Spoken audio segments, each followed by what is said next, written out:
Okay, सगळ्यांना good morning. आपण आजची मीटिंग चालू करूया लगेच.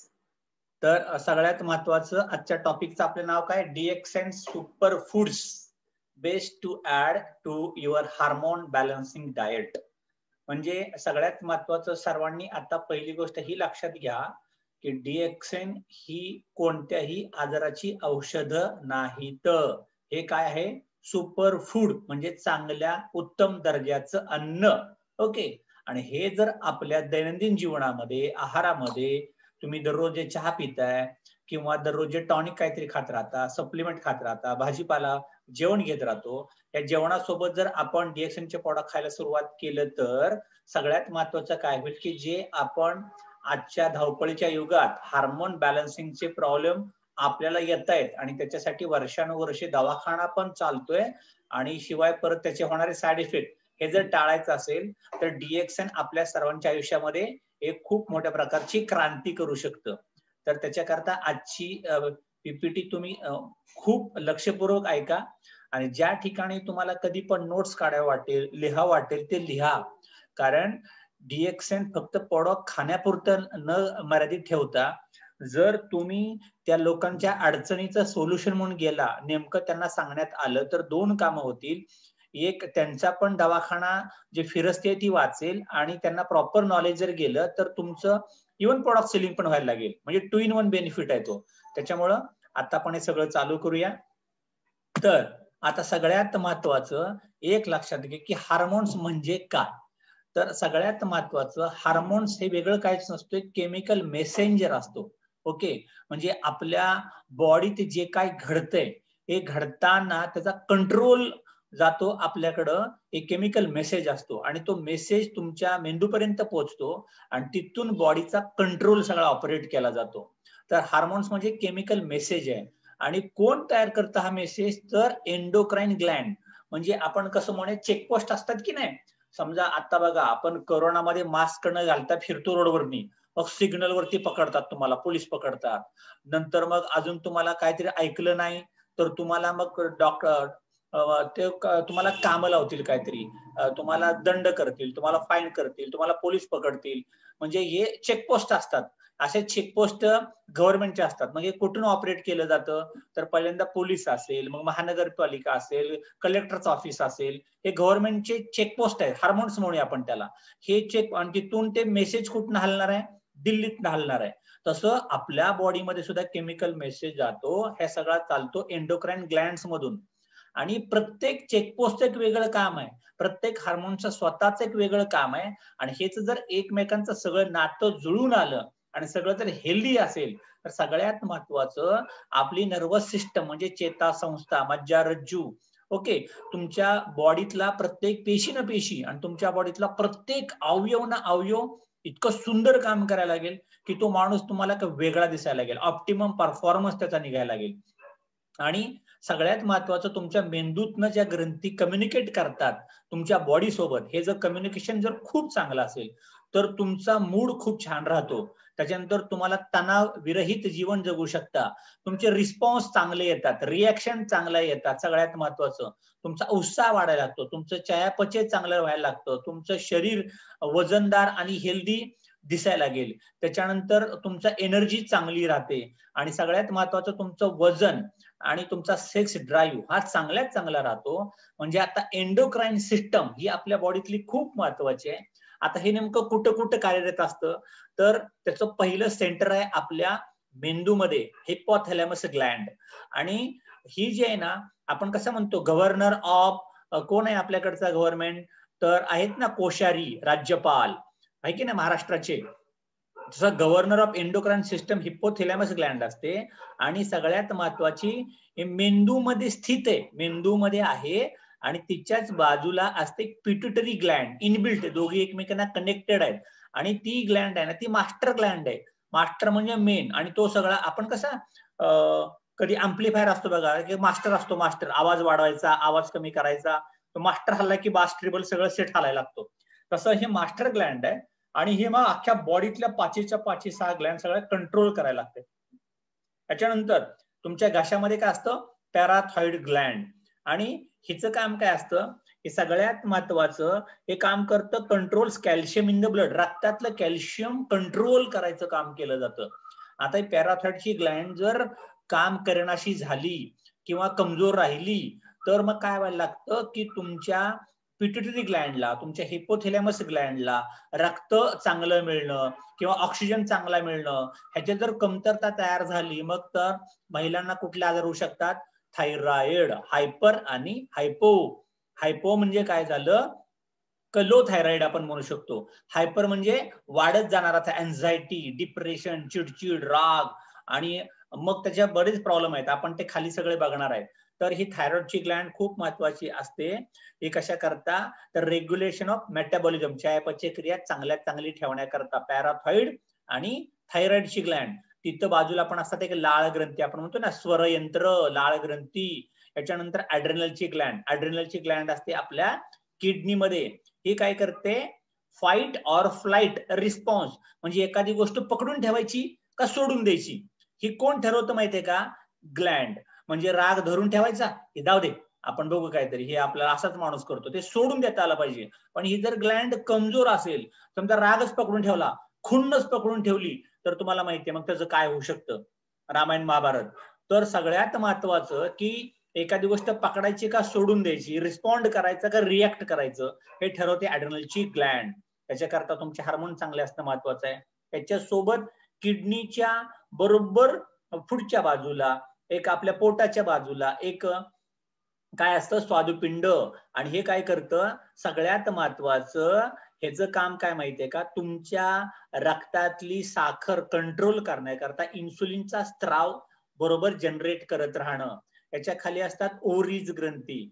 जेंट्स मध्ये असतात टेस्टिस, लेडीज मध्ये असतात ओरीज. ह्याचं काम इस्ट्रोजेन आणि प्रोजेस्टेरॉन, म्हणजे रिप्रोडक्टिव्ह सिस्टम किंवा मंथली पिरियडचे प्रॉब्लेम, की बाळ होतानाच्या गर्भधारणा राहताना ते फर्टाईल व्हायला पाहिजे, हे सगळ्या क्रिया चालतात एंडोक्राईन सिस्टम मधून. आणि याच्यातली एखादी सिस्टम जरी ढासळली ना तर स्त्रीचं स्त्रीत्व, पुरुषांचं पुरुषत्व हे उभं राहू शकत नाही. त्यामुळे खूप महत्वाचे हार्मोन बॅलन्स आहेत आपल्या बॉडी मधले. आणि हे सगळेच्या सगळे 5-6 ज्या ग्लँड्स आहेत ना, ह्या मस्तपैकी ठेवायला छान मध्ये DXNचे प्रॉडक्ट खूप खूप मस्त काम करतात. हे सगळं तुम्ही आता एक एक ऐका. सगळ्यात महत्वाचं, ही चिन्ह काय तुमच्या बॉडीतली science, you may have hormone imbalance. तुमच्या बॉडीमध्ये हार्मोन इम्बॅलन्स झालाय हे तुम्हाला कधी कळायला लागतं, तर सगळ्यात महत्वाचं तुमचं वजनच वाढत चाललंय, तुमचं वजन भरपूर वाढत चाललंय.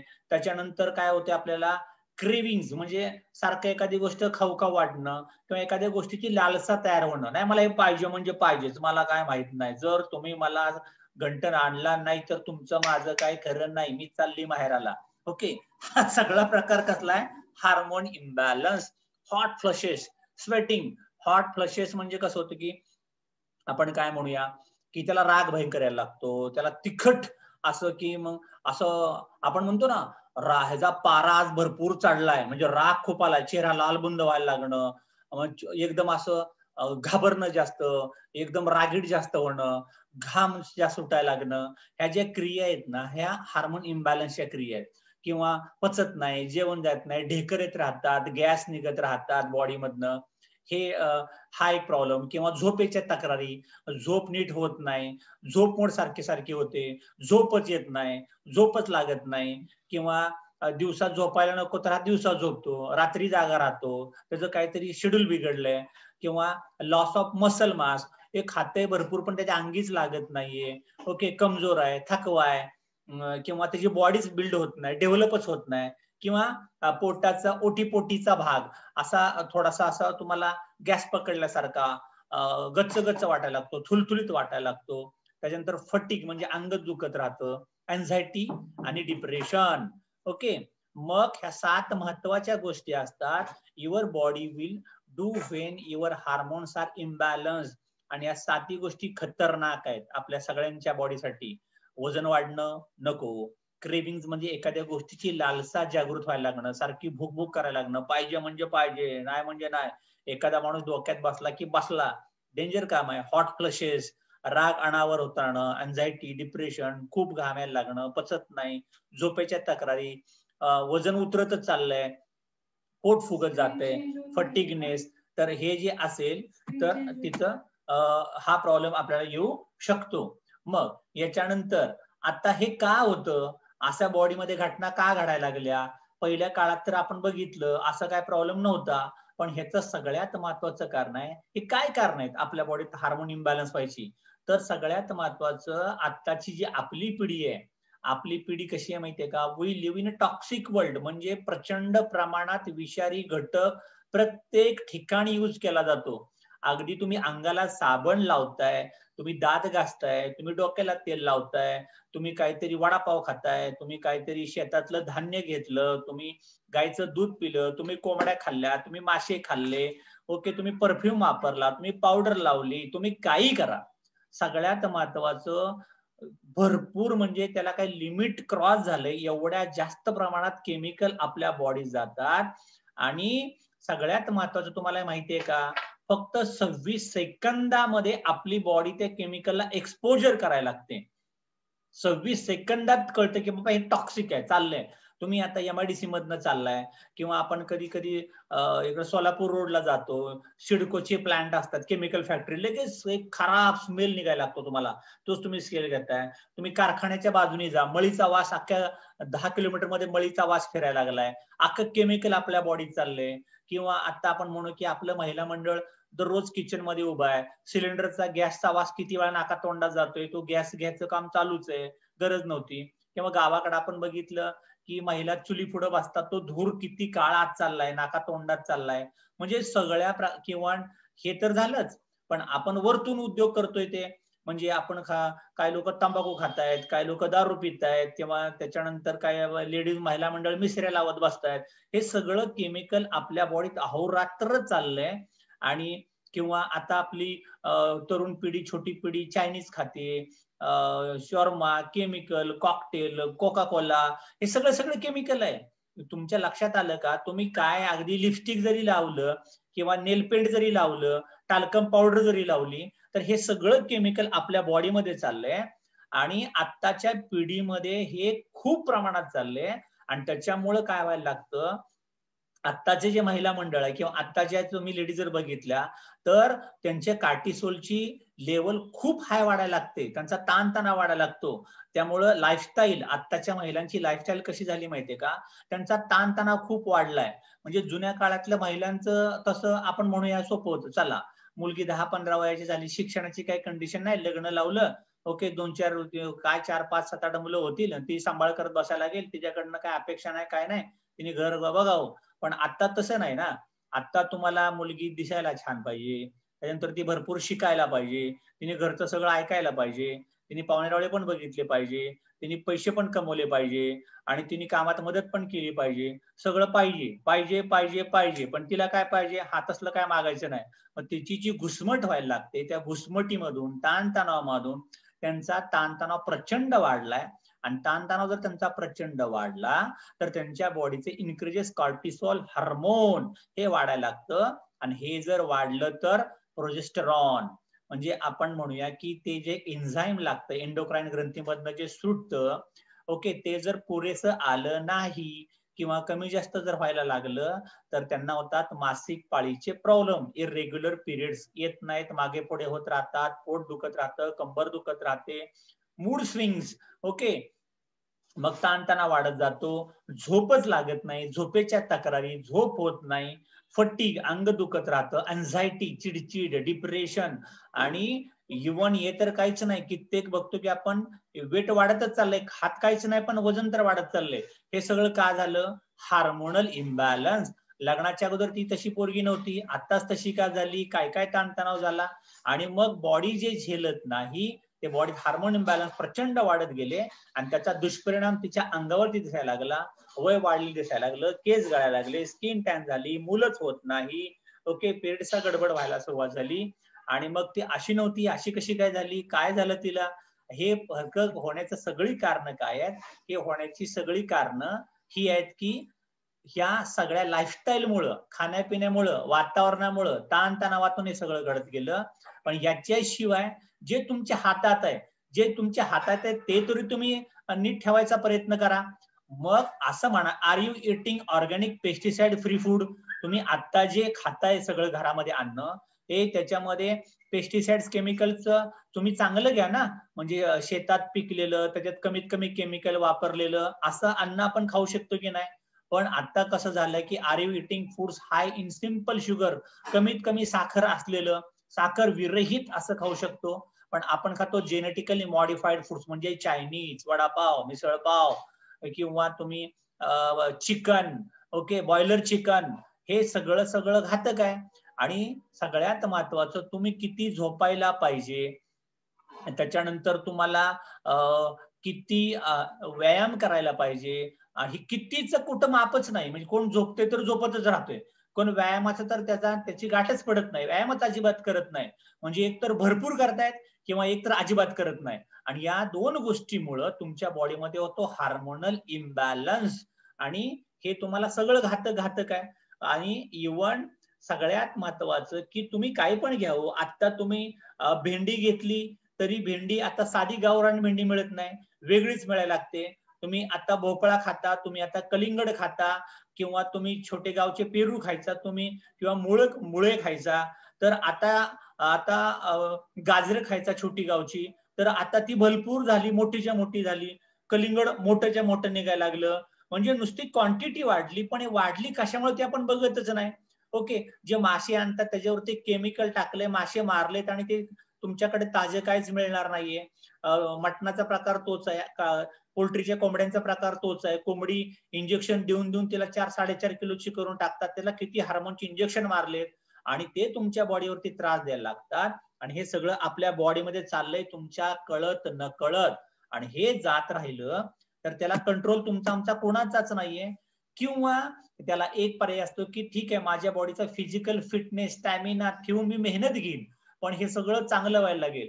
पण व्यायाम तरी किती करावा, त्याला पण एक लिमिट आहे. काही लोक खातपीत नाहीत, नुसताच व्यायाम करत राहतील, आणि हे जर ते व्यायाम करत राहिले तर काय व्हायला लागेल, एक्स्ट्रीम एक्सरसाइज जर तुमच्या बॉडीमध्ये झाला, excess exercise can cause increase the stress hormone cortisol. तुम्ही जर भरपूर व्यायाम करताय आणि त्यावेळेला पट्टीत काही खातपीत नाही, तर तुमच्या बॉडीचं कार्टिसॉल हार्मोन वाढायला लागेल. आणि मग while exercise is good, extreme exercise is not. म्हणजे व्यायाम चांगला आहे, पण अति व्यायाम चांगला नाही. त्याच्यानंतर specially Wien nutrition is not sufficient, म्हणजे तुम्हाला खायला प्यायला काहीच नाही, किंवा पोरग हॉस्टेलला राहते, ओके, घरी खाय प्यायचे वांदे आहेत, आणि हा जिमला जातोय, जिम मजबूत करत राहतोय, किंवा आई वडिलांनी पाहिलंच नाही, हे पोरग सकाळी जाते, क्रिकेट खेळत बसतोय, 6 वाजले, 7 वाजले, 10 वाजले तरी खेळतच आहे, पाणी पिलं का नाही माहित नाही, जेवला का माहित नाही, परत खेळतोच आहे. अशा मुलांच्या किडन्या पण खराब होऊ शकतात. एवढं उदाहरणं आपल्या समोर घडली आहेत. किंवा तुम्ही कधी कधी बघता ना, क्रिकेटचा खेळाडूच आहे, डायरेक्ट धाडकन कोसळतो, ओके, फुटबॉल खेळता खेळता अटॅकनी जातो, हे काही होऊ शकतं. त्यामुळे सगळ्यात महत्वाचं लक्षात ठेवा की हार्मोन सच ॲज टेस्टेस्टेरॉन हे असतं पुरुषांच्या मध्ये, प्रोजेस्टेरॉन आणि इस्ट्रोजन हे असतं महिलांच्या मध्ये. हे सगळंच्या सगळं प्रमाणात प्रमाणबद्ध येण्याकरता तुमचा डाएट, तुमचा एक्सरसाइज, हे दोन्ही गोष्टी संतुलित असणं खूप महत्वाचं आहे. ओके, मग सगळ्यात महत्वाचं, हे जर व्यवस्थित नसेल, म्हणजे काय, तुमचा आहार आणि तुमचा व्यायाम, तर एक लक्षात ठेवा, एक महत्वाचं स्टेटमेंट मी आता तुमच्या समोर करतोय. The gut is the second brain. How your diet influences your mental health. तुम्ही जे खाता त्याच्यानुसार तुमचा मेंदू कार्य करायला लागतो. म्हणजे तुमच्या खाण्यापिण्यावरती तुमच्या मेंदूची तल्लखता, बुद्धिमत्ता, अलर्टनेस, शार्पनेस, हे सगळं डिपेंड आहे तुमचा लहानपणापासूनचा आहार कसा राहिलाय त्याच्यावरती. आता गंमत असं आहे की गट हेल्थ म्हणजे पोटाच्या तक्रारी. आता गट हेल्थ म्हणजे एकच लक्षात ठेवा की सगळ्यात महत्वाचं, लहान आतड्यात होत जाणारे problems with gut health including the लिकी गट and poor state of beneficial bacteria in the gut can lead to inflammation response. आता लिकी गट म्हणजे काय माहिती लक्षात ठेवा.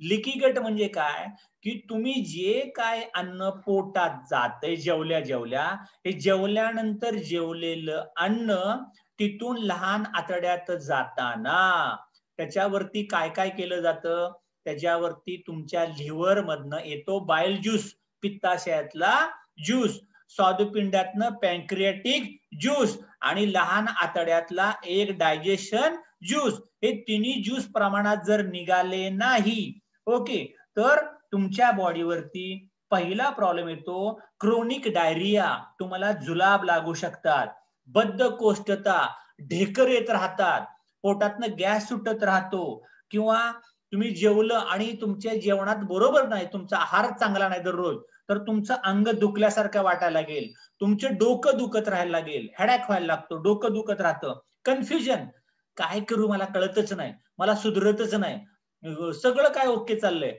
पण मला मोमेंटच बॉडीमध्ये येत नाही, किंवा डिफिकल्टी इन कॉन्सन्ट्रेट, माझ्या अभ्यासात लक्ष लागत नाही, माझं स्वयंपाकात मन लागत नाही, माझं संसारात मन लागत नाही, ओके, म्हणजे माझं मन लागत नाही, माझं ध्यान लागत नाही, हा तक्रार तुमच्या पोटाची आहे, हे नीट लक्षात ठेवा. किंवा स्किन प्रॉब्लेम, म्हणजे स्किनला मुरुम, पिंपल्स, पुरळ, ऍक्ने, डोक्यात कोंडा, अंगावरती सुरमा, कोड, सोरेसिस, सगळं. मी अशी काही लोक पाहिलेत एवढं चायनीज खात राहिले की लिटरली अख्ख्या अंगावरती सोरेसिस झाला, अख्ख्या अंगातनं पावडर पडायला लागली.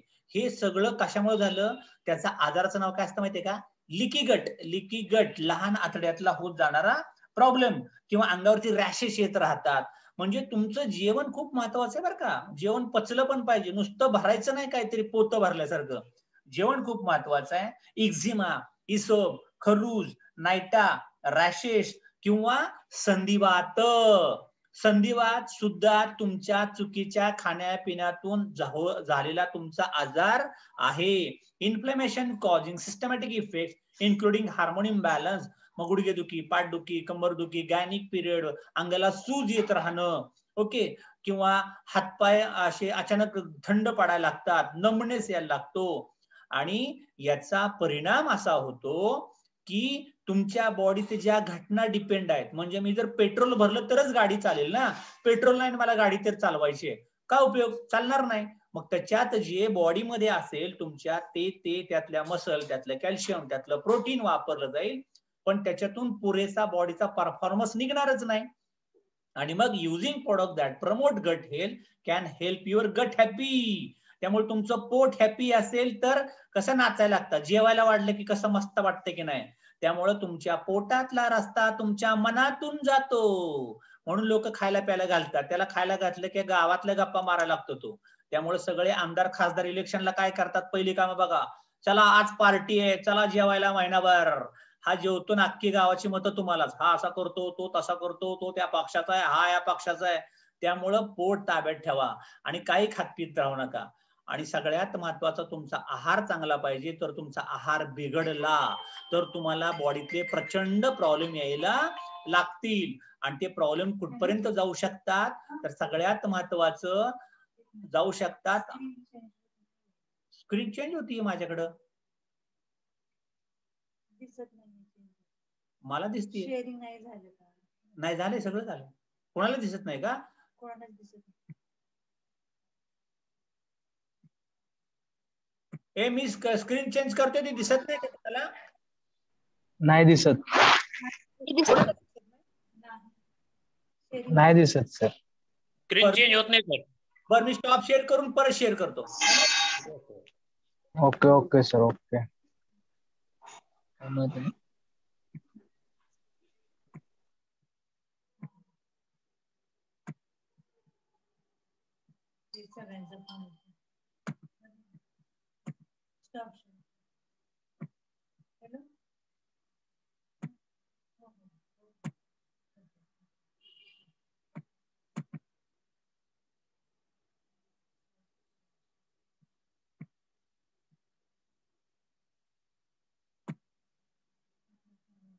आली का आता,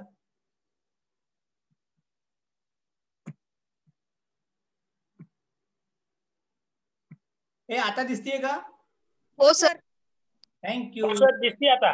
ओके व्हेरी गुड, मी किती छान बोलत होतो, तुम्ही सांगितलंच नाही, ओके. ओके चला,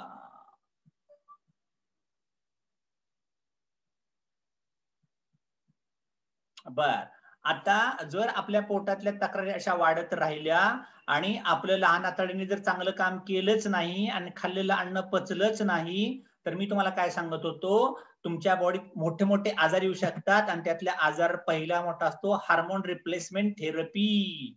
आणि ही जी हार्मोन रिप्लेसमेंट थेरपी आहे म्हणजे काय असतं की मग नाही का हार्मोनचे प्रॉब्लेम्स आहेत तुमच्या बॉडीमध्ये, HRT is a type of treatment used to elevate a woman's menopausal symptoms, म्हणजे पिरियडचा त्रास होतोय होत नाही, ह्या जर ही हार्मोनचे इंजेक्शन तुम्हाला घ्यावे लागले तर उद्या जाऊन कदाचित त्या महिलांना breast cancer, ovarian cancer, cancer म्हणजे युट्रसचा कॅन्सर, रक्ताच्या गाठी होत राहणं, हार्ट अटॅक, स्ट्रोक्स असे आजार येऊ शकतात.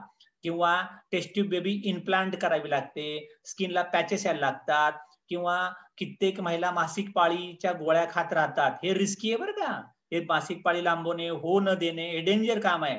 क्रीम्स वापरतात, स्प्रेड्स वापरतात, व्हेजिनाइल रिंग्स वगैरे बरंच काय काय. तर त्याच्यामुळं या गोष्टी तुम्हाला अवॉइड करायच्या आहेत. म्हणजे मला तुम्हाला एकच सांगायचं की तुमचं जेवण चांगलं असायला पाहिजे, वेळच्या वेळी जेवण करा, घरातलंच खा, हॉटेल फूड कमीत कमी असायला पाहिजे, कोका कोला, चायनीज, ओके, हे नाके बराबर असेल तेवढं आपल्या बॉडी चांगलं आहे. कारण समजा आता कित्येक मुली आहेत पण त्यांची लग्न व्हायचे, त्यांना बाळ होणार आहे, आणि हे सगळे कॉलेजचे मुलं मुली आजकाल लग्न लेट जर होत गेलं तर खाणं पिणं बाहेरचं वाढतं, त्याचा त्रास असा होऊ शकतो की नंतर त्यांना प्रॉब्लेम येऊ शकतात. त्यामुळे ह्या सगळ्या तुम्ही काळजी घ्यायला सुरुवात करा. त्याच्यानंतर मग या सगळे आता जेवढं तुम्हाला मी सगळं बोललो हे तुमच्या बॉडीत त्रासच नको ना आपल्याला. मला आजारी पडायचंच नाही, मला हार्मोन इम्बॅलन्स होताच कामा नये, नको मला थायरॉइड, त्याच्यानंतर नको मला पोटाचे आजार, नको मला त्वचेचा आजार, नको पिरियडचा त्रास. त्याच्याकरता तुम्हाला एक प्रोडक्ट आपलं खूप छान मदत करणार आहे, त्याचं नाव आहे डीएक्सॅन कोकोनट व्हर्जिन ऑइल. हे जर मी दररोज खायला प्यायला सुरुवात केलं तर हे काय करतं माहितीये का, from a nutritional stand point, म्हणजे आपण असं म्हणूया की हे जर आपण वापरलं तर कोकोनट ऑइल मध्ये असतात मीडियम चेन ट्रायग्लिसराइड्स, आणि एवढ्या चांगल्या क्वालिटीचं तेल आता तरी बाजारात कुणाकडेच नाही, आणि जे असेल ते तुम्हाला मिळणारच नाही. ते क्वालिटी होती का नव्हती कळणार नाही. आणि याच्यामध्ये most common notable medium chain ट्रायग्लिसराइड, हे बिंदास बोलत जा मार्केटमध्ये. कोकोनट ऑइल ह्याच्यात लॉरिक ऍसिड आहे, ह्याच्यात कॅप्रिक ऍसिड आहे, ह्याच्यात कॅप्रिलिक ऍसिड आहे. आता तुम्हाला लॉरिक ऍसिड हे असतं आईच्या दुधामध्ये, म्हणजे आईच्या दुधामधून जेवढ्या अँटीबॉडीज तयार होऊ शकतात त्या बाळाला, म्हणजे जे बाळ आईचं दूध जास्त पित असेल ते सतत आजारी पडत नाही, ते मेंटली ग्रोथ त्याची चांगली व्हायला लागते, त्याची हाडं चांगली व्हायला लागतात, त्याचं स्किनचं टेक्स्चर चांगलं व्हायला लागतं, त्याची प्रतिकार शक्ती चांगली असते. तसं सगळं आपल्या न्यूट्री ऑइल मध्ये आहे. कॅप्रिक ऍसिड म्हणजे तुमचा गट ब्रेन, आता म्हणलं ना पोटाचे आजार, हे काय होणार नाहीत. कॅप्रिलिक म्हणजे तुमचे केस चांगले असायला लागणं, तुमची स्किन चांगली असायला लागणं, हे सगळं कॅप्रिलिक ऍसिड मध्ये असतं. आणि सगळ्यात महत्वाचं the medium chain triglycerides in coconut oil are very easy to पचायला खूप हलकं आहे, रिफाइंड नाही, नॅचरल आहे, ऑर्गॅनिक आहे. त्याच्यामुळे कोकोनट ऑइल तुम्ही जास्तीत जास्त घ्यायला सुरुवात करणार, दररोज घेत जा. सकाळी 1 चमचा, संध्याकाळी 1 चमचा, तुपासारखं जेवणात घ्या, गरम पाण्यात प्या, चहा टाकून प्या. पण मी सांगतो कृपा करून दर महिन्याला एक कोकोनट ऑइलची बॉटल घरात पिऊन संपली पाहिजे, पोटात गेलं पाहिजे, म्हणजे तुमचं पोट चांगल्यात चांगलं राहायला लागेल. याच्यानंतर आता मगाशी तुम्हाला मी हेच सांगत होतो की sign and symptoms of hormone imbalance बॉडीमध्ये झालाय, हे आपण एखादी लेडीज कशी ओळखायची, तर फटीक म्हणजे तिचं काहीतरी सारखं दुखतच आहे, म्हणजे असा कुठला 1 महिना नाही गेला किंवा 15 दिवस नाही गेले की तिचं काही दुखलं, डोकं तरी दुखलं, अंग तरी दुखल, पोट तरी दुखायला लागेल, गायनिक पेटचा तरी त्रास यायला लागेल, म्हणजे तिला हार्मोन इम्बॅलन्स आहे. तिचा मूड खालीवर होत राहतो.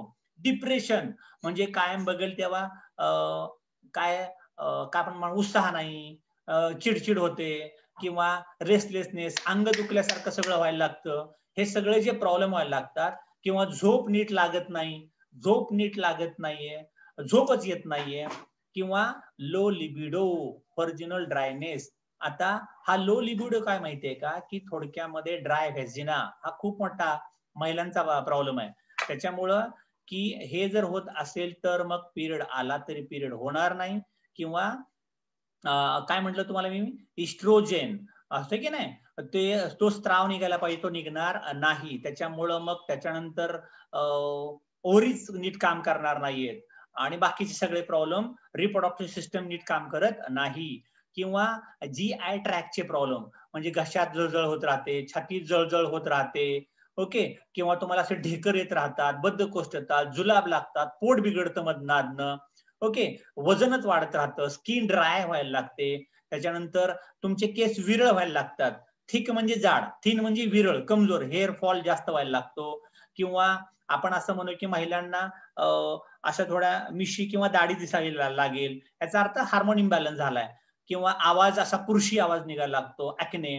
इरेग्युलर पिरियड्स, हेवी पिरियड्स, जास्त अंगावरचं जायला लागतं, हे थांबतच नाही, लिकोरिया, त्या आजाराचं नाव लिकोरिया, आणि अमोरिया, इथं परत एक लिहिले बघा, अमेनोरिया, हे पण तोच प्रकार आहे, म्हणजे पिरियड खूप होत राहणं, हे रिस्की आहे, आणि मग ब्लड खूप निघायला लागलं तर कित्येक लेडीज कोम्यामध्ये पण जाऊ शकतात, त्यांना मेंदूचे पण आजार होऊ शकतात. पोस्ट मेनोपॉजल सिंड्रोम म्हणजे पिरियड याच्या अगोदर होणारी पोटदुखी, PMS, ओके, PCOS, PCOD, हे सगळे प्रॉब्लेम, इनफर्टिलिटी, मिसकॅरेज, बाळ राहते पण बाळ निघून जाते, क्रॅम्प येतात, हे सगळे प्रॉब्लेम हार्मोन इम्बॅलन्स आहेत. प्रत्येक घरात हा प्रॉब्लेम आहे, कारण जिथं लेडीज आली तिथं हा प्रॉब्लेम येणारच आहे. या सगळ्यांसाठी डिएक्शन किती वरदान आहे.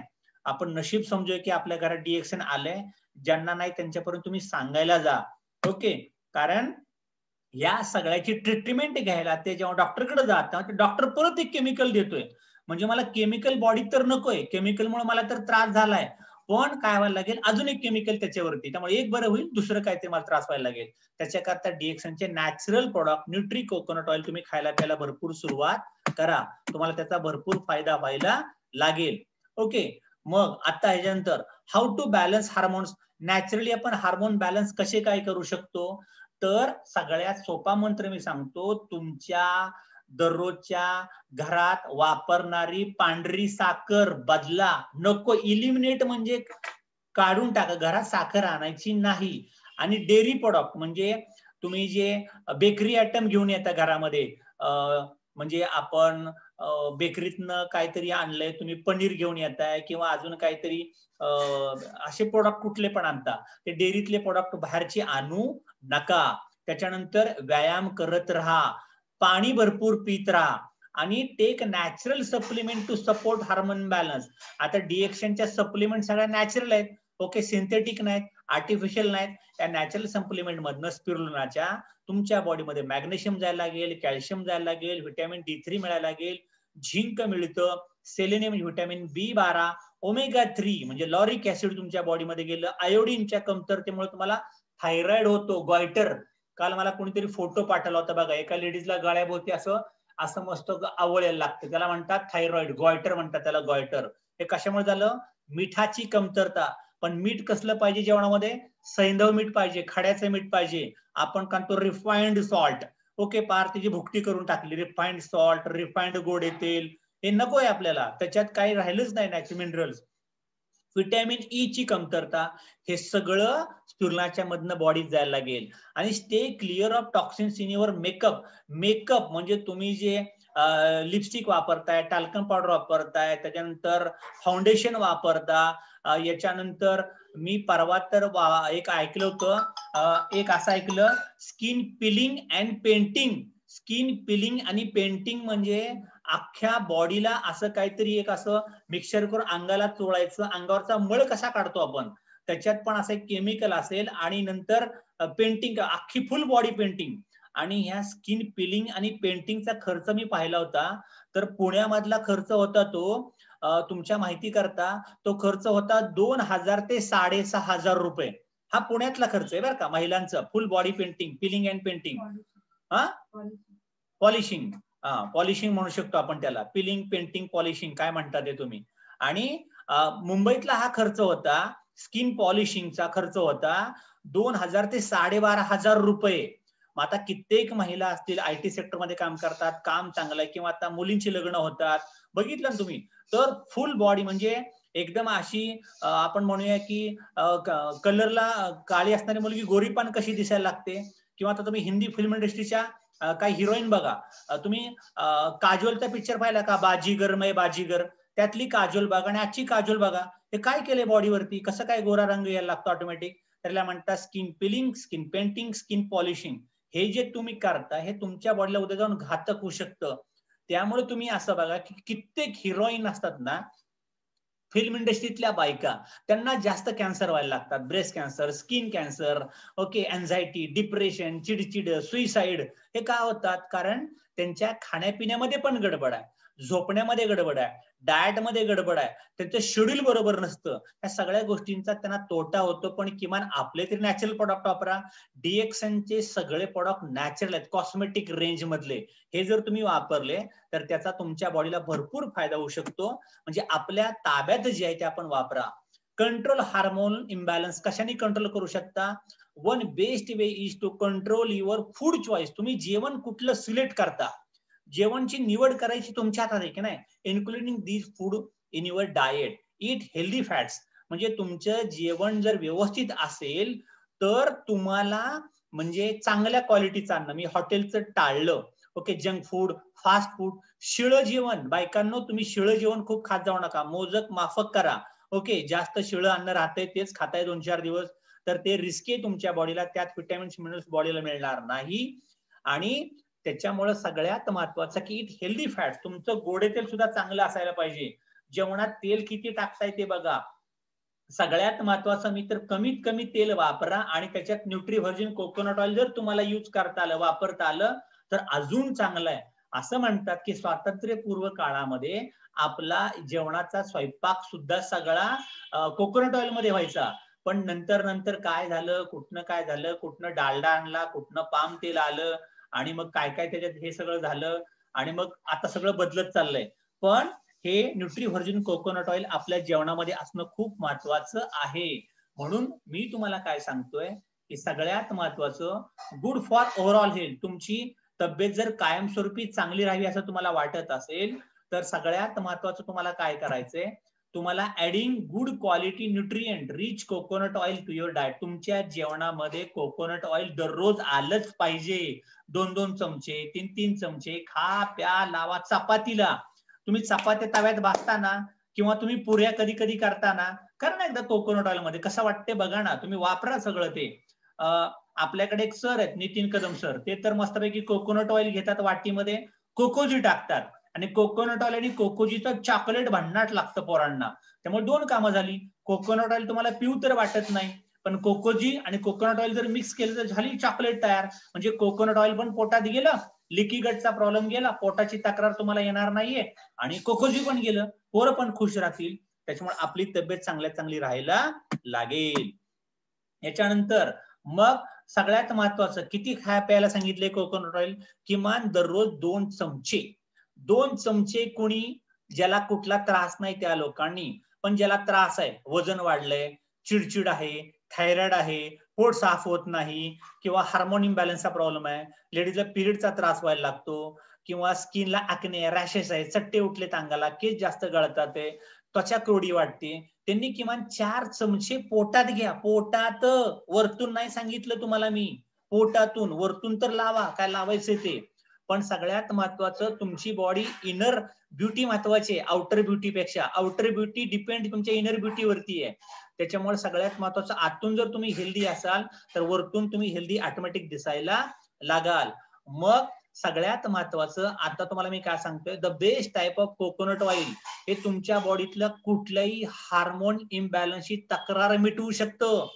कोकोनट ऑइल विका. आता किती बाटल्या विकताय मला बघू दे. कोकोनट ऑइल विदाउट डाऊट, म्हणजे शंका कुठलीही न घेता. सगळ्यात महत्वाचं, the best type of coconut oil to use hormone balance is virgin, म्हणजे कोवळा, नारळ कोवळा. Okay, cold pressed coconut oil. म्हणजे मार्केटमधलं जे आता आपण गोड तेल घेतो किंवा केसांचं तुम्ही तेल वापरता, हे भरपूर उकळून उकळून उकळून बनवलंय. त्याच्यामुळे त्यातले जे मिळायला पाहिजे चांगले घटक ते राहिलेच नाही. आपण काय केलंय, cold pressed coconut oil, natural त्यातले घटक आहे जसेच्या तसे आपल्या कोकोनट ऑइल मध्ये आले. त्याच्यामुळे हे जर तुम्ही घेतलं, विथ गॅनोडर्मा पण टाकलाय त्याच्यामध्ये, 1-2% ब्लेंडिंग केलाय गॅनोडर्मा, त्याच्यामुळे तुमची प्रतिकारशक्ती वाढायला लागेल. त्याच्यानंतर सगळ्यात महत्वाचं, कोकोनट ऑइल तुमच्या बॉडीतला हार्मोन इम्बॅलन्सच्या तक्रारी पूर्ण दूर करण्यासाठी वरदान आहे. याच्याशिवाय त्याचा गॅनोडर्मा टाकलाय, त्याच्यामुळे गॅनोडर्मा आरजीजीएलच्या गोळ्या सुद्धा तुम्ही खायला पाहिजेत. खरं महिलांनो, महागाई डोक्यातनं महाग काढा. कॅन्सर झाला, संधिवात झाला, बाळ होत नाही, स्किनचा आजार, सोरायसिस झाला, मग मला 4 लोकात जाता येत नाही, हा सगळा उद्योग न होण्यापेक्षा एक आरजीजीएलची पेयर जर तुम्ही खात राहिला, तुम्हाला असं जाणवाय जरी लागलं की मला हार्मोनचा प्रॉब्लेम, फॅटिग, चिडचिड, थायरॉइड, डायबिटीस, पोटाचे आजार, स्किनचे आजार, किंवा आपण असं म्हणू पिरियडचे त्रास काहीतरी होतोय, अंगावरती कुठं गाठी सुरू झाल्यात, गडबड वाटली की आरजीएल बिंदास चालू करा. कारण ही जडीबुटी आहे.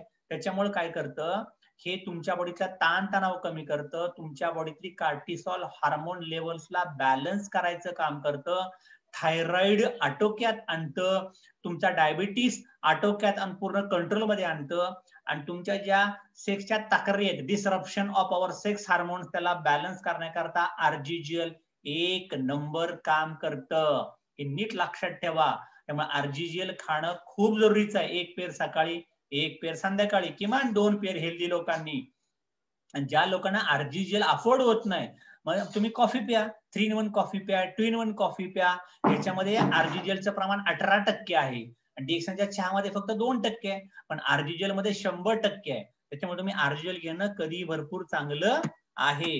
मग याच्यानंतर गॅनोडर्मा लुसिडम, याच्यात काय काय टाकले, ह्याच्यात 400 पेक्षा जास्त औषधी तत्व टाकले, पॉलिसॅकराइड्स, ओके, वेगवेगळ्या प्रकारचे enzymes, essential fatty acids, antioxidant, approximately 23,500 micros, okay, आयुज म्हणतात त्याला मायक्रो मिलीमीटर कसं आपण म्हणतो तसं ते एक युनिट आहे आयुज, ओके. तर ती आहे ऍडिनोसिन. ऍडिनोसिन हे तुमचा आपण काय म्हणूया, रक्तातली साखर वाढते, रक्तातली साखर कमी होते, बीपी वाढतो, बीपी कमी होतो. हे जे इम्बॅलन्स होतं, अचानक व्हेरिएशन, हे बॅलन्स करण्याकरता ऍडिनोसिनची इंजेक्शन देतात.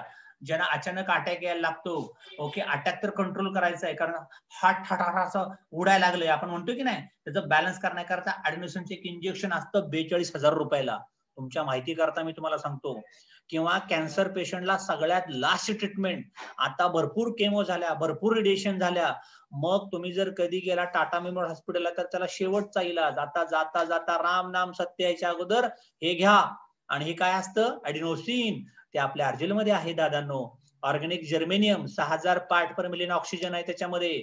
बी vitamin, other vitamins, essential minerals, selenium म्हणजे विटॅमिन B12, आयर्न, रक्त वाढायला लागेल, हिमोग्लोबिन वाढायला लागेल, कॅल्शियम, हाड, पाठ, कंबर दुखीचा problem, magnesium, copper, potassium, energy, okay, stamina, उत्साह तुमच्या बॉडीत राहण्याकरता, इम्युनिटी वाढण्याकरता.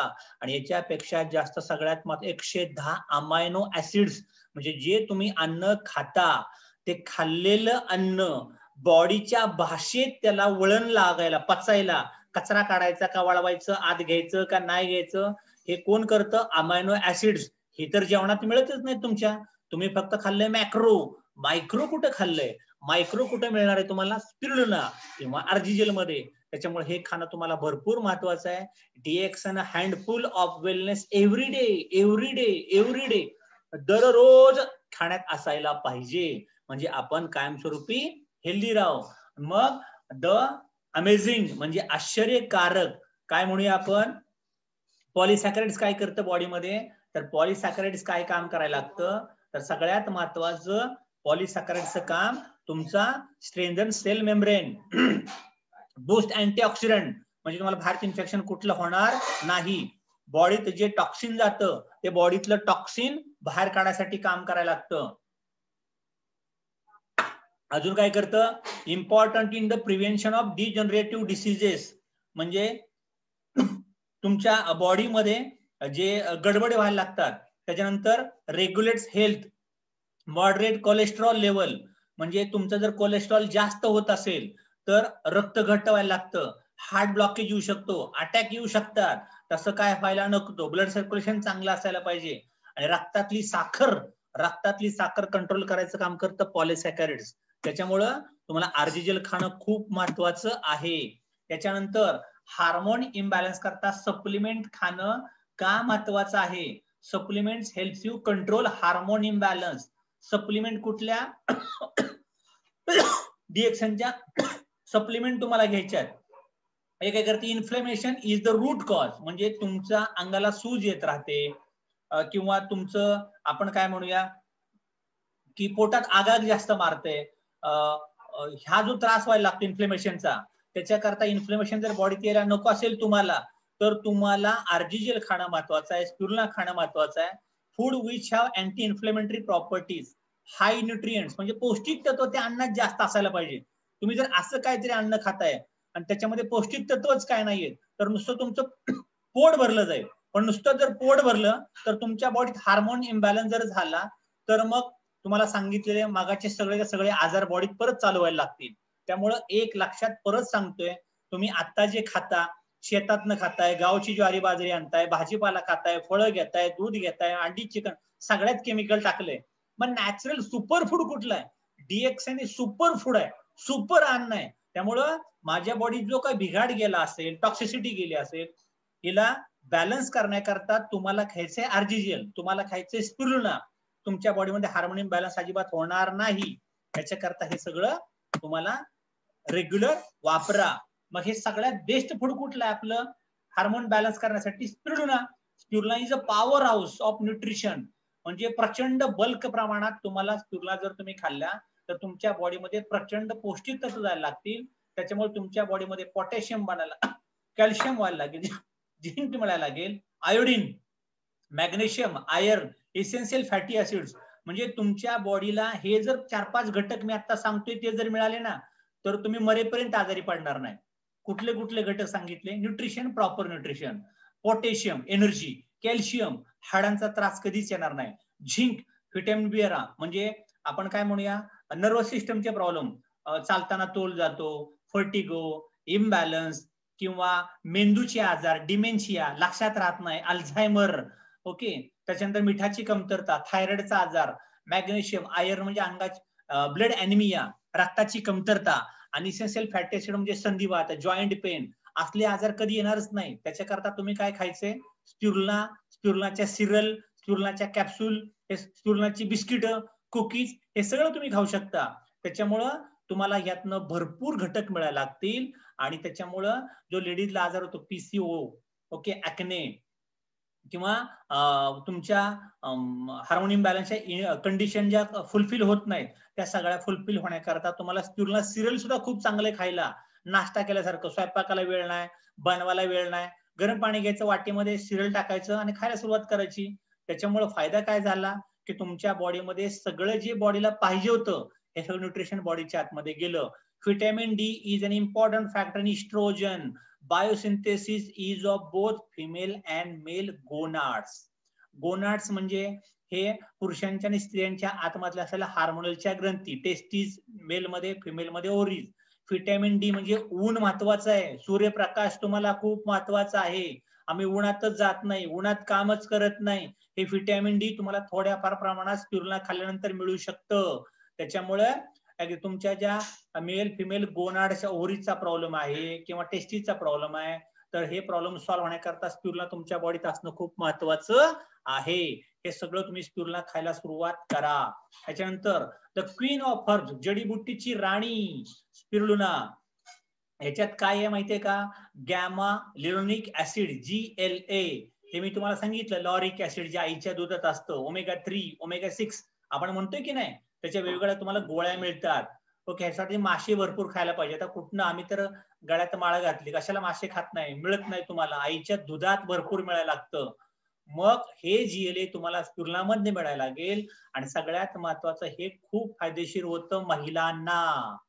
आणि जर प्रेग्नंट लेडीजनी हे जर खायला सुरुवात केली तर त्यांचा हार्मोन लेवल त्यांची कायम बॅलन्स राहायला लागेल. कारण सगळ्यात महत्वाचं तुमच्या मुलाच्या वरती गर्भसंस्कार, म्हणजे त्या 9 महिन्यामध्ये आईचा स्वभाव कसा होता, आई शांत होती का नव्हती, आईचं जेवण कसं होतं, आईच्या अंगातलं रक्त किती होतं, आईचा BP कसा राहायचा, आईचा डायबिटीस कसा व्हायचा, तिचा मूड खालीवर व्हायचा का नाही, या सगळ्या गोष्टी कशावरती डिपेंड होत्या? खाण्यापिण्यावरती. आता खाण्यापिण्याची आबाळ, जॉब पण करते, नोकरी पण करते, सासूरवाडीतले बरोबर नाहीत, घरात काहीतरी त्रास होतोय आणि लग्न तर झालंय. हा सगळा उद्योग एका बाजूला, बॉडी एका बाजूला, नोकरी एका बाजूला, संसार एका बाजूला, बॅलन्स कोण करणार? बॅलन्स करणार स्पिरुलिना. त्यामुळे स्पिरुलिना भरपूर खायला सुरुवात करा. मग जीएलए अजून एका गोष्टीत मिळतं. कशात मिळतं? Primrose oil. आता प्रिमरोज ऑइलच्या 3 पट जास्त जीएलए स्पिरुलिनामध्ये आहे. प्रिमरोज ऑइल जरा नेटवरती जाऊन बघा किती महाग आहे ते. ओके, 200-250 मिली जर घ्यायला गेला तर हजारात किंमत आहे त्याची. मग आपली स्पिरुलिना जर तुम्ही घेतली साधी 300 मिलीग्रॅमची एक कॅप्सूल आहे, तुम्ही 4 जर गोळ्या खाल्ल्या तर तुमच्या बॉडीमध्ये प्रिमरोज ऑइलच्या 3 पट म्हणजे जीएलए तुमच्या बॉडीत जायला लागेल. ओमेगा 6 पण तुमच्या बॉडीत मिळालं. आणि ज्याच्या अंगात ओमेगा 6 फॅटी ऍसिड बॉडीत भरपूर राहतं, त्याच्या अंगाला सूज येत नाही, त्याचं अंग दुखत नाही, त्याच्या बॉडीतल्या कुठल्या पेशी डॅमेज होत नाहीत, त्या पेशींचं रिपेअरिंग आपोआप केलं जातं. म्हणून खा सकाळ, दुपार, संध्याकाळ डीएक्सएन स्पिरुलिना खायला भरपूर सुरुवात करा. Spirulina is a loaded in antioxidant आणि विटॅमिन्स. हे अँटीऑक्सिडंट त्याच्यामध्ये भरपूर आहेत, त्याच्यामुळे तुम्हाला कुठले आजारच होणार नाहीत. विटॅमिन्स भरपूर आहेत, मिनरल्स भरपूर आहेत, ओमेगा 3 आणि ओमेगा 6. त्याच्यामुळे सगळ्यात महत्वाचं एक्सेस इस्ट्रोजन्स, म्हणजे ज्या लेडीजच्या तक्रारी आहेत, इस्ट्रोजन डॉमिनन्स, म्हणजे तुमची बॉडीची तुम्हाला जे कमतरता भासायला लागली, फटिगनेस, चिडचिडपणा, हे सगळं जाण्याकरता तुम्हाला स्पिरुलिना खाणं खूप महत्वाचं आहे. त्याच्यानंतर डिटॉक्स मॉर्निंग. मला वाटतं बरं चला, डिटॉक्स मॉर्निंग म्हणजे सकाळ आपल्या पोटाची साफसफाई झाली पाहिजे की नाही. जे काल खाल्लं होतं दिवसभर ते दुसऱ्या दिवशी सकाळी सगळं बाहेर गेलं पाहिजे. पोट क्लीन असायला पाहिजे. त्याचं पोट साफ, त्याचं मन साफ, ज्याचं मन साफ त्याचे विचार साफ, ज्याचे विचार साफ त्याचं करिअर घडणार, बिघडणार नाही. त्याच्याकरता ट्रीट एन्झायटी, ट्रीट स्ट्रेस आणि ट्रीट डिप्रेशन. कशाने? By liver cleanse. तुमचा लिव्हर स्वच्छ असायला पाहिजे, चकाचक राहायला पाहिजे. त्याच्याकरता प्यायचंय तुम्हाला नोनी. आणि हे जर तुम्ही नोनी, बार तोंडी, नोनी झी हे जर घेतलं, नोनीज न्यूट्रिशन हे जर तुम्ही भरपूर घ्यायला सुरुवात केलं तर काय मिळायला लागेल त्यातनं?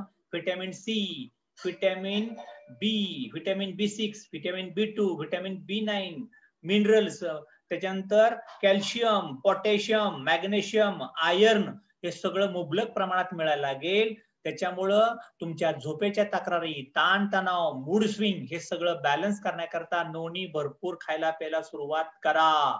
आणि एक नोनीची बॉटल एका लेडीजला एका आठवड्याला संपवा. सकाळ, दुपार, संध्याकाळ.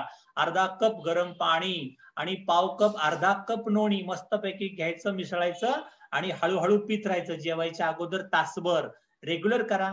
तुमच्या हार्मोन इम्बॅलन्सच्या बऱ्याचशा तक्रारी सगळ्या सॉल्व्ह व्हायला लागतील. त्याच्यानंतर मग टेस्टोस्टेरॉन बुस्टर्स, म्हणजे ज्या जेंट्स मध्ये प्रॉब्लेम आहेत, okay, sperm count, sperm pressure, sperm motility, या सगळ्यासाठी तुम्हाला घ्यायचंय कॉर्डिसेप कॉफी. रायसुंबा म्हणतात त्याला, रायसुंबा. Okay, cordycep sinensis, magnesium, zinc, vitamin D, vitamin C, vitamin B, iodine हे सगळे घटक तुम्हाला कॉर्डिसेप कॉफी मधनं मिळायला लागतील. आणि कॉर्डिसेप कॉफी तुमच्या दुधाच्या पेक्षा स्वस्त आहे बरं का. तुमच्या घरात दूध कसं येतं? 60 रुपये लिटर, 1800 रुपये दुधाला लागतात. त्या 1800 रुपये कॉर्डिसेपचे 2 पुढे घरात येतात. त्याच्यात दूध टाकलंय, त्यात ऑर्गॅनिक शुगर टाकलेली आहे, त्यात कॉर्डिसेप टाकलंय. दुधाचे रतीब घरातले बंद करा आणि कॉर्डिसेप कॉफी घरात सगळ्यांनी प्यायला सुरुवात करा. आनंदी आनंदकडे इकडे तिकडे इकडे तुमच्या बॉडीमध्ये सगळे घटक मिळायला लागतील. दुधाच्या रतीबाच्या पैशात 2 पुढे येतील कॉर्डिसेप कॉफीचे. हे खा प्या. मी तर सांगतो याचा रतीब टाका गावागावात, घराघरात. ती 1-1.5 लाखाची गाय म्हैस आणायची, ती पाळायची, तिला खायला प्यायला घालायचं, तिला धुवायचं, शेण काढायचं. कॉर्डिसेप कॉफी घ्या आणि विका ना. ओके, काय विका तेवढी विका. एका गायच्या पैशामध्ये स्टार्जंट होईल माणूस आपल्याकडं एका महिन्यात. MRP DP 40,000 रुपये कमवेल तो, बोनस आणि ते. एवढं स्वस्त आहे. फक्त डोकी लावा, डोकी. आपली जुनी कामं करायची पद्धत सोडून द्या. ऑनलाईन बिझनेस झालाय, मीटिंग आहे आणि स्मार्ट वर्क करा. हे सगळं वापरा. व्हिटॅमिन सी रोझेल मध्ये पण भरपूर आहे. व्हिटॅमिन सी भरपूर असणं बॉडीत महत्वाचं आहे. व्हिटॅमिन सी बॉडीत भरपूर असेल, इम्प्रूव्ह इन फर्टिलिटी. ज्यांना मुलं होत नाही त्याचा अर्थ व्हिटॅमिन सी अंगात कमी आहे. मिसकॅरेज का होतं? व्हिटॅमिन सी कमी आहे. व्हिटॅमिन सी भरपूर आहे आपल्या रोझेल मध्ये. व्हिटॅमिन सी चे सप्लिमेंट घेतल्या तर प्रोजेस्टेरॉन लेवल वाढते आणि तुमची प्रेग्नन्सी टिकवून ठेवायची आहे, सस्टेन प्रेग्नन्सी. 9 महिने बाळ पोटात छान वाढलं पाहिजे तर रोझेल कंटिन्युअस प्या 9 महिने, काही प्रॉब्लेम नाही. तुमची मुलं धष्टपुष्ट हेल्दी व्हायला लागतील. ओके. त्याच्यानंतर अजून काय सांगूया तुम्हाला, स्लीप डिस्ट्रप्शन, ज्याची झोप चांगली लागत नाही त्या लोकांनी 2 in 1 कॉफी प्यायला सुरुवात करा. म्हणजे काय व्हायला लागेल, एका पोळीमध्ये 4-5 कप कॉफी होते बरं. झोप चांगली लागायला लागेल, डायबिटीस कंट्रोलमध्ये यायला लागेल, इन्सुलिनचे प्रॉब्लेम सॉल्व्ह व्हायला लागतील. त्यामुळे तुमच्या झोपेच्या तक्रारी जर गेल्या तर मन फ्रेश राहील, माइंड फ्रेश राहील. आणि सगळ्यात महत्वाचं होतं काय, त्यांची झोप चांगली लागत नाही त्यांनाच बरेचसे मग सतत सांगितलं ना तुम्हाला, क्रेविंग, सारखं खाऊ वाटणं, वेट कंट्रोल न होणं, असे बरेच प्रॉब्लेम यायला लागतात. मला वाटतं ही पीपीटी आपण उद्या कंटिन्यू करूया, कारण अजून अर्धी पीपीटी राहिली आहे. त्यामुळे आता आपण मीटिंग आपली संपूया, 10 वाजलेत रात्रीच्या. Okay, thank you. जास्त अभ्यास पण नको, नाही का.